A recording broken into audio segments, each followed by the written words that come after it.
សួស្តីអតិជនចាស់អតិជនថ្មីនៃហាងម៉ូតូវិនៈសវណ្ណតៃ499កើសាខាដំពោថ្ងៃនេះចេញតែគ្រឿងទៀតហើយសង់019ប្រភេទមកទឹកម៉ោងប្រសុត100%ដាក់ឯកសារតែ3ម៉ោងដកម៉ូតូយកទៅជិះបានបងប្រុសគាត់ធ្វើការស្នើសុំបងប្រសុត100%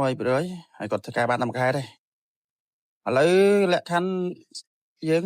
បងប្អូនធ្វើការបានមួយខែក៏អាចបងរកបានដែរទីតាំងនៅជិតរោងចក្រដើមពោស្វាយជៀនចម្ងាយតែ50ម៉ែត្រនៅខាងលិចរោងចក្រដើមពោហើយ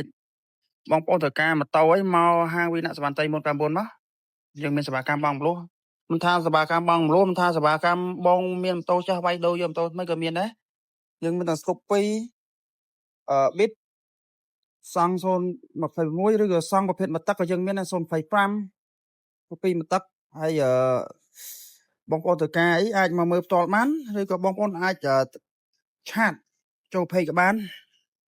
ទីតាំងងាយស្រួលទេខាងលិចរោងចក្រដើមពោចម្ងាយតែ50ម៉ែត្រទៅនៅខាងស្នាមដៃបើសិនជាបងប្អូនមកពីខាងឆ្វេងមកពីបសុននៅខាងឆ្វេងដៃរាល់ការបងប្អូនពីហាងវិនៈសវណ្ណតៃ999យើងខ្ញុំអត់មានទៀមទាទ្រព្យប្រចាំឬក៏មានទៀមទាអ្នកធានាដែររំលោះសុទ្ធ100%អរគុណបងប្អូនដែលបានគ្រប់គ្រងហាងម៉ូតូយើងខ្ញុំ